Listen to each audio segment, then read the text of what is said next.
Hey trainers, PokéTuber Casey here and welcome back to a brand new video. So for today's video, I'll be sharing the party that I'm going to use for Pokemon Brilliant Diamond and Pokemon Shining Pearl with you, as well as explain why I'm using it.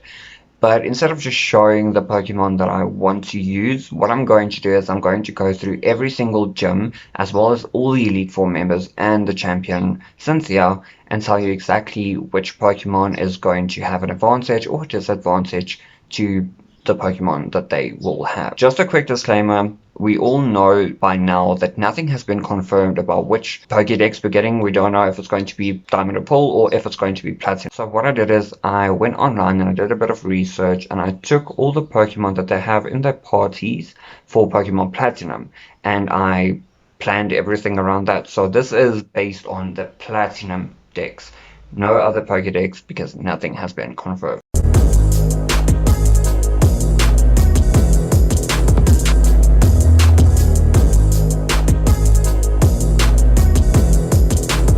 So when starting off your journey, obviously you get to choose between Piplup, Chimchar, and Turtwig. And I know a lot of people are going to think, why am I choosing this? But I am choosing Chimchar as my starter. Now, from where you start off in Twin Leaf Town all the way up to Auburg City, you can capture a certain amount of Pokemon, including Shinx, Bidoof, and Starly. I am not going to capture a Bidoof because Bidoof is one of the Pokemon that I like the least. I am definitely going to capture all the Pokemon obtainable up to there. So my party is going to consist out of Chimchar, Shinx, Starly, and Bidoof. Now, Rourke is the Auburg City gym leader, and he specializes in rock-type Pokemon. So he has a Geodude, an Onix, and a Cranidos, who are ground and rock-type Pokemon. So knowing that this gym is going to be a rock and ground type, I know I'm going to be at a disadvantage with Starly, Shinx, as well as Chimchar. But if I am smart enough, that I think I am, I'll capture the Bidoof, make sure that he knows a grass type move, as well as evolve my Chimchar into Monferno, and that will change his typing to not just a pure fire type, but a fire fighting type. So by the time that I'm going to reach this gym, Chimchar, Shinx, and Starly should have evolved. Now this will give me a little bit of an advantage with Monferno, not completely, but just a little bit. Now, as you can see here, the green is showcasing if the Pokemon will have an advantage, and the red will showcase if it has a disadvantage. So Monferno will have an advantage over Onix, Cranidos, as well as Geodude because of its fighting type. But because it is a fire type, it will have a disadvantage as well. Now, Luxio and Staravia will have disadvantages because rock types are super effective against flying types and ground types are super effective against electric types. Now, Bidoof is a grass and poison type, so I'll just make sure that I have a grass type move that will help out, obviously, against the ground and rock types. Moving on, we're going over to Eterna City, where Gardenia is the gym leader and specializes in grass-type Pokemon. Now, she has a Turtwig, a Roserade, as well as a Cherrim. And Roserade is the only dual-type Pokemon that she has, who is a grass and poison type. Now, by the time we get here, I'll still have my same party, which is Monferno, Luxio, and Staravia. But hopefully, if I grind my Pokemon enough, I'll have a high friendship level with Bidoof, which will result in Bidoof evolving into Roselia, also staying a grass and poison type. Now here, Monferno, Staravia will have a higher advantage over the rest of the Pokemon due to the fact that they are flying and fire types. Now Roselia being a grass poison type, the poison type will have an advantage over Cherrim and Turtwig, who are only pure grass type. No disadvantages in that gym. Next we move over to Fantina, who is a ghost type gym leader situated in Hearthome City.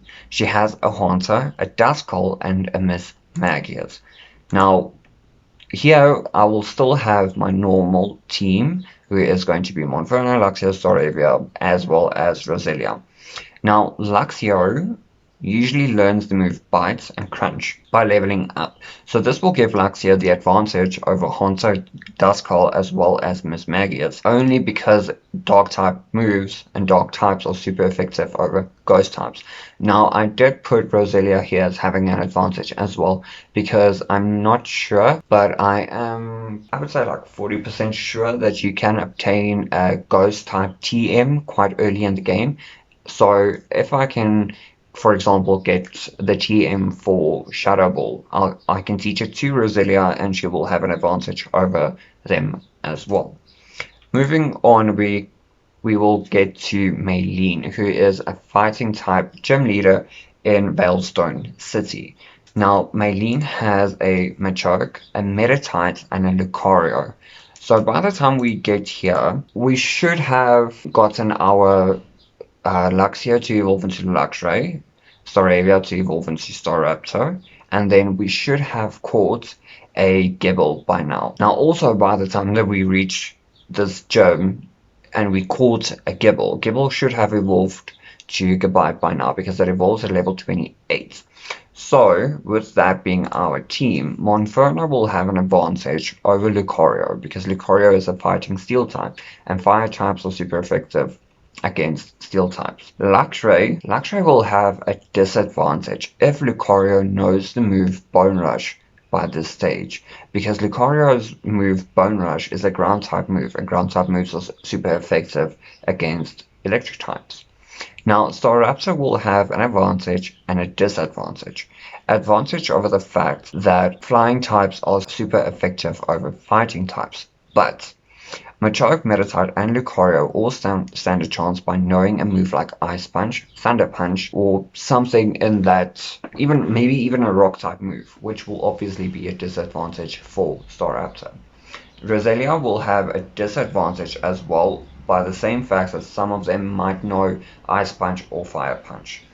Gabite, being a ground type, will be super effective against Lucario because ground types are super effective against steel types, as well as the fact that Gabite might know the move Aerial Ace by this time. Because flying types are super effective over fighting types, it'll have an advantage.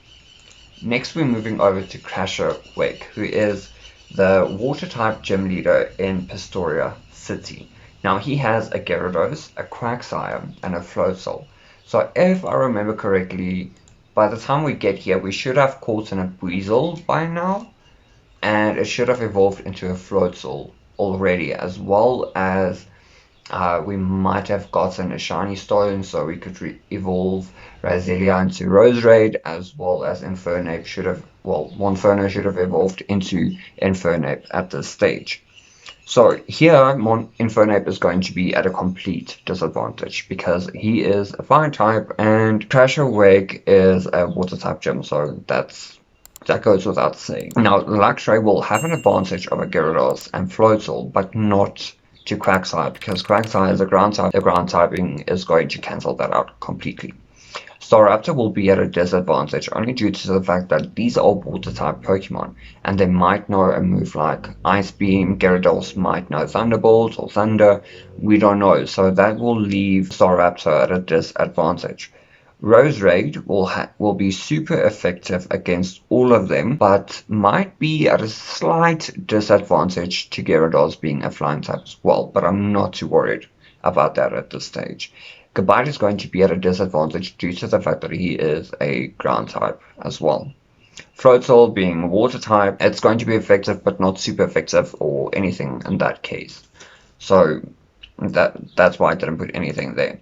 So next we move over to Byron, who is a steel type trainer in Canalave City. Now he has a Magneton, a Steelix, as well as a Bastiodon. So by this time, our team will be fully evolved except for Gabite, who will still be Gabite.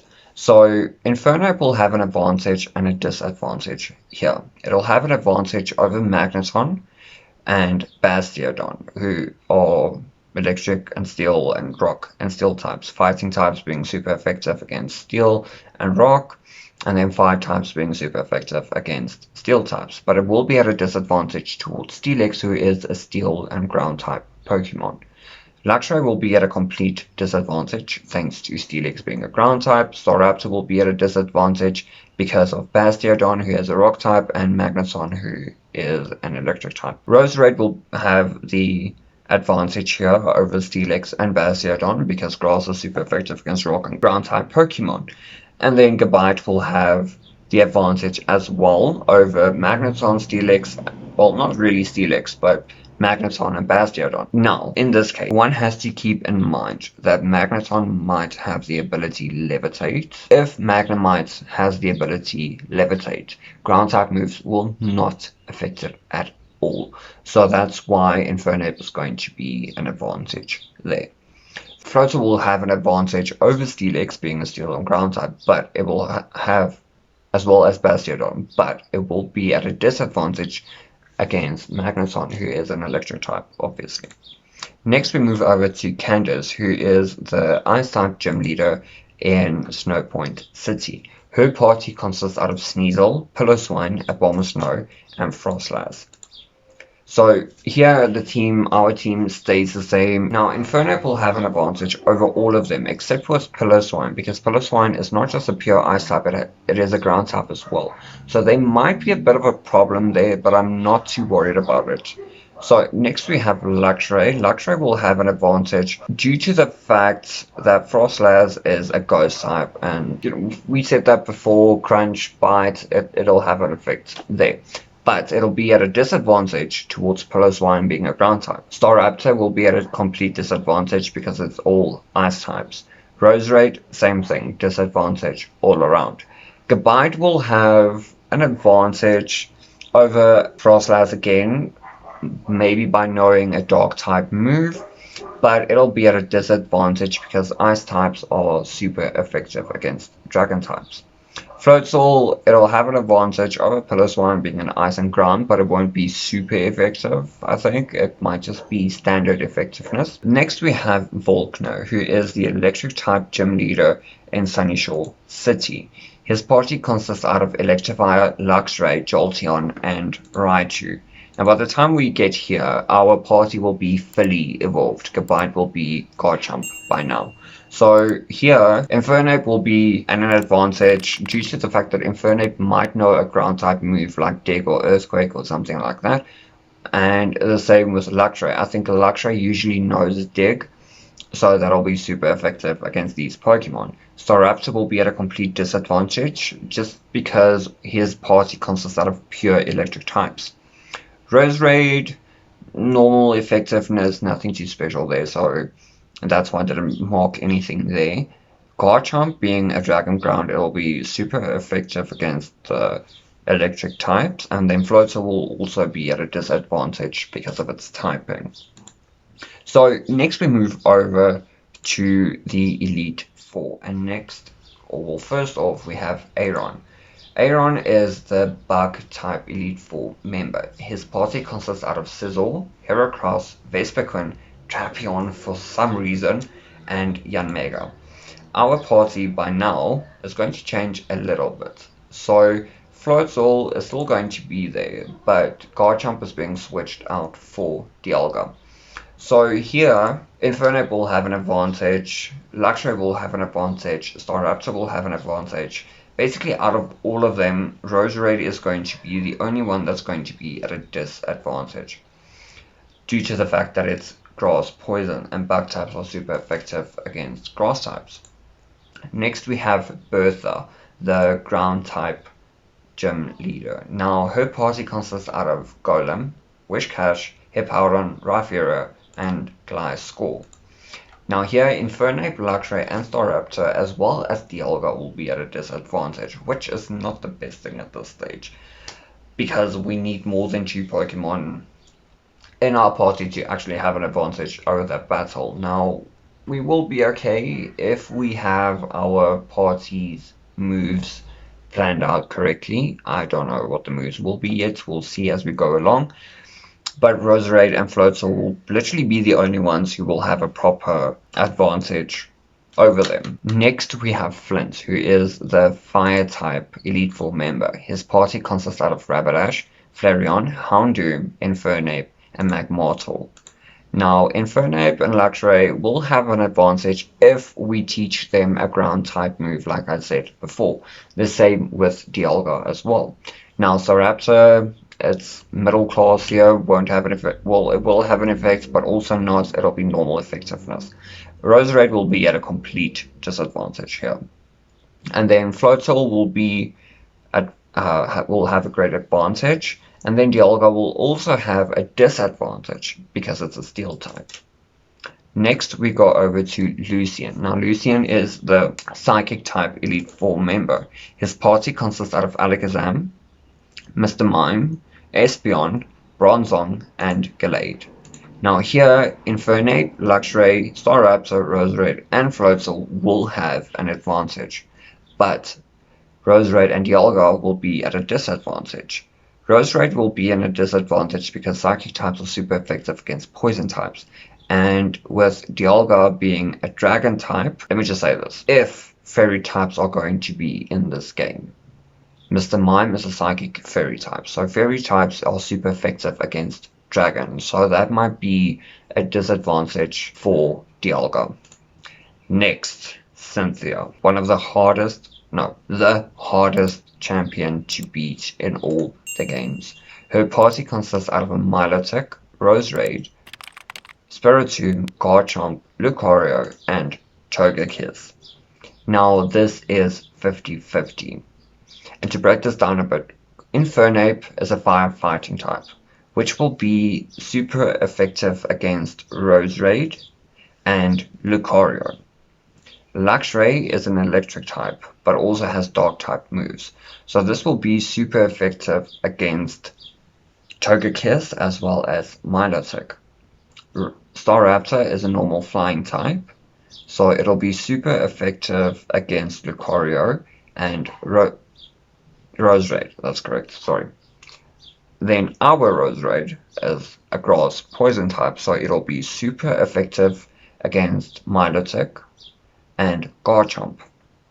Floatzel might know a ice type move, so it'll be super effective against Garchomp as well as Roserade, by playing with fire there. And then Dialga being a steel dragon type, it'll be super effective against Garchomp, but dragon against dragon is also playing it a bit on the edge there. So that is the party that I have planned for BDSP, and if things go the way I hope it's going to go, we will become champions in the end. And there's no guarantee that this is going to work. I might even change my party in between, but this is the party that I think I'll definitely try and stick to, due to the fact that it's Pokemon that I know and I've gotten used to, and we won't be able to transfer Pokemon from Pokemon Home anytime soon. So yeah, I chose these Pokemon because of the fact that I'm not a trainer who focuses on abilities or moves that will increase and decrease a Pokemon's stats. So I want to have moves on my side that will actually deal damage in the way that I want it to deal damage. So this is my team, but like I said, nothing is for sure. It might change as we progress through the game. But yeah guys, if you guys enjoyed this video, if it was helpful, hit that like button, comment down below if there's anything that you would change. Is there any Pokemon that you would want to replace one of these with, except the starter, because I'm not choosing Turtwig or Peplup. If you guys haven't already, hit that subscribe button. I would love you to join our Pokemon Trainer, Master, Hiker, Coordinator, Breeder, whatever you want to call it, family. And make sure you guys hit that notification bell. You do not want to miss when I upload again, especially now with Pokemon dropping random videos every now and then. You guys do not want to miss this.